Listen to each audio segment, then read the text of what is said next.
Salam alaikum et bienvenue à toi dans ce nouvel épisode du podcast Vie dans le Coran. Je suis ravie de te retrouver.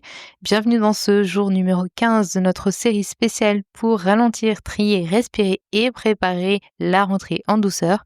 On est déjà à mi-parcours du challenge et si tu es toujours là, j'aimerais que tu prennes un instant pour t'en féliciter. Même si tu n'as pas tout écouté, même si tu n'as pas tout appliqué, tu es en train de semer quelque chose, Inch'Allah. Et aujourd'hui, je te propose de ralentir encore un peu plus. Pas pour faire moins, mais pour voir plus clair. Pour retrouver un petit peu la beauté dans ton quotidien, même celle qu'on ne voit plus parce qu'on va trop vite, parce que c'est les vacances, parce que les enfants sont présents. Tu connais ce moment où tu fais les choses sans y penser, tu prépares à manger, tu plies le linge, tu donnes le bain et tu réponds aux messages et tu arrives le soir en te demandant mais qu'est-ce que j'ai vraiment vécu aujourd'hui? Le mode automatique en tant que maman, on connaît et c'est ce pilote dans ta tête qui exécute, qui coche, qui répète et qui est utile parfois. Heureusement qu'il est là, mais quand tu restes trop longtemps en mode automatique, eh bien tu ne vis plus en conscience.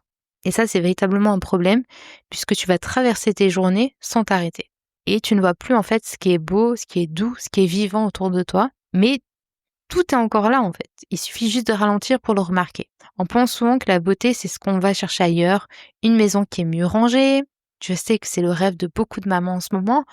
Une vie qui est plus calme, un corps qui est plus reposé, une routine qui est mieux cadrée. Mais parfois, la vraie beauté, c'est juste dans ce que tu vis déjà. Dans la lumière qui traverse ta cuisine, dans le bruit de l'eau qui coule pendant que tu fais la vaisselle, dans le rire d'un enfant dans une autre pièce, dans ces moments où tu respires tout simplement entre deux tâches. Et c'est pas inutile, c'est pas une perte de temps, c'est ce qui te ressource et c'est ce qui te ramène à Allah subhanahu wa ta'ala. C'est ce pourquoi tu dois être également reconnaissante. Donc aujourd'hui, je te propose une action qui est très simple mais qui est puissante. C'est de choisir une tâche que tu fais tous les jours, une seule, qui est le linge, faire la vaisselle, à toi de choisir laquelle tu veux. Et aujourd'hui, tu vas la faire lentement, avec conscience, avec silence ou avec du dhikr. Et tu vas observer ce que tu ressens. Est-ce que ton cœur, il se calme? Est-ce que ton souffle est ralenti? Est-ce que ton esprit, il s'éclaircit? Peut-être qu'au début, tu vas trouver ça un peu étrange, mais c'est normal. Mais on a été conditionné à aller très vite. Donc, quand on choisit de ralentir un petit peu le rythme, tu vas reprendre le contrôle de ton rythme et petit à petit, tu vas retrouver la beauté dans les petites choses. Donc, il y a une phrase que j'aime beaucoup qui dit que la baraka, elle n'est pas toujours dans ce qu'on ajoute, elle est souvent dans ce qu'on regarde autrement. La baraka n'est pas toujours dans ce qu'on ajoute, mais elle est souvent dans ce qu'on regarde autrement. Peut-être que tu cherches la paix ailleurs, alors qu'elle est déjà là, dans ton salon, dans la cuisine, dans ton cœur, et tu n'as pas besoin de plus, tu as juste besoin de voir autrement. Et cette capacité, c'est un vrai cadeau d'Allah subhanahu wa ta'ala. Et si tu veux continuer à avancer doucement mais sûrement, je t'invite à regarder ma masterclass offerte, les erreurs que font 90% des personnes quand elles commencent à apprendre l'arabe et comment les éviter. C'est une masterclass pour les femmes qui veulent construire une routine d'apprentissage qui est douce, qui est structurée, sans se perdre dans les mauvaises méthodes.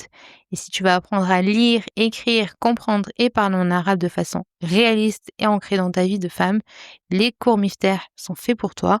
Donc, il y a la rentrée 2025-2026, elle commence le 15 septembre. Donc le 15 septembre, on reprend nos cours d'arabe cette année. Donc c'est avec un professeur qui enseigne, donc c'est un professeur homme qui enseigne la méthodologie qu'il a créée, donc qui s'appelle Miftah.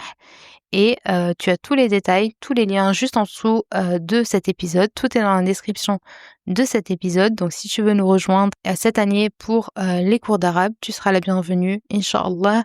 Donc il reste encore quelques places dans les créneaux. Donc c'est à toi de choisir le créneau et le niveau que tu souhaites rejoindre. Et les cours commencent donc la semaine du 15 septembre, Inch'Allah. Demain, on va parler d'un thème qu'on n'ose pas trop aborder, mais qui est pourtant essentiel. Mais pour aujourd'hui, retiens juste cette citation. Donc, je te dis pas le thème de demain. Je te laisse, je vais pas spoiler. Retiens cette citation. La beauté du quotidien, ce n'est pas ce que tu ajoutes, c'est ce que tu vois enfin. La beauté du quotidien, ce n'est pas ce que tu ajoutes, c'est ce que tu vois enfin. Je te laisse méditer cette petite citation et je te donne rendez-vous demain, Inch'Allah, pour continuer notre challenge. C'était Younous. Salam alaikum.